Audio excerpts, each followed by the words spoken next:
ইরানে মার্কিন ইসরায়েল যৌথ হামলায় দেশটির সর্বোচ্চ নেতা আয়াতুল্লাহ আলী খামেনির মৃত্যুর পর মধ্যপ্রাচ্য জুড়ে যুদ্ধ পরিস্থিতি বিরাজ করছে। এরই মধ্যে একযোগে ২৭ দেশের মার্কিন ঘাঁটিতে হামলা চালিয়েছে ইরানের সশস্ত্র বাহিনী। তেহরানের পক্ষ থেকে বলা হয়েছে যে কোনো মূল্যে খামেনি হত্যার প্রতিশোধ নেওয়া হবে।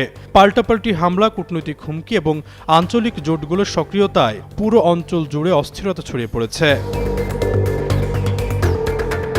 ইরানের সর্বোচ্চ নেতা আয়াতুল্লাহ আলী খামেনির হত্যাকাণ্ডকে নৃশংস ও নিষ্ঠুর হিসেবে অভিহিত করে নিন্দা জানিয়েছেন রাশিয়ার প্রেসিডেন্ট ভ্লাদিমির পুতিন। কাতার ভিত্তিক সংবাদ মাধ্যম আল জাজিরার এক প্রতিবেদনে জানানো হয়, একই সঙ্গে ইরানের ওপর মার্কিন ইসরায়েলি হামলাকে অবৈধ আগ্রাসন বলে আখ্যা দিয়েছে উত্তর কোরিয়া।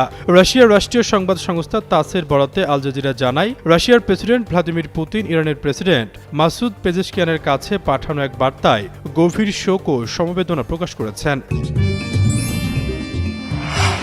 আমার অথেন্টিক ব্রাজিলিয়ান কফি। পুতিন এই হত্যাকাণ্ডকে একটি সিনিক্যাল মার্ডার বা অত্যন্ত ঠান্ডা মাথার হত্যাকাণ্ড হিসেবে বর্ণনা করেছেন। রুশ প্রেসিডেন্টের মতে এই ঘটনাটি কেবল অমানবিকই নয়, বরং এটি আন্তর্জাতিক আইন এবং মানবিক নৈতিকতার সমস্ত মানদণ্ডকে অবমাননা করেছে।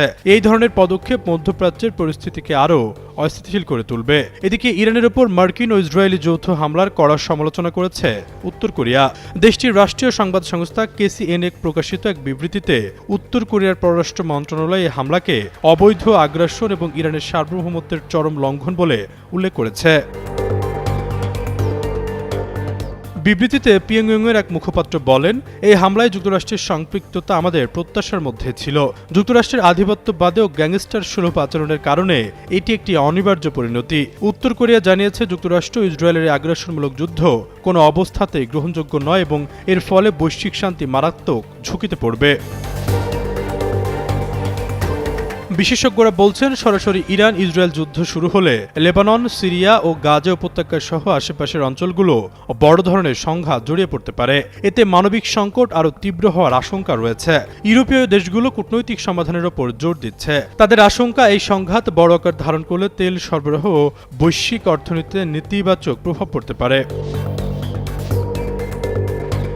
আশরাফুল ইসলাম, যুগান্তর নিউজ।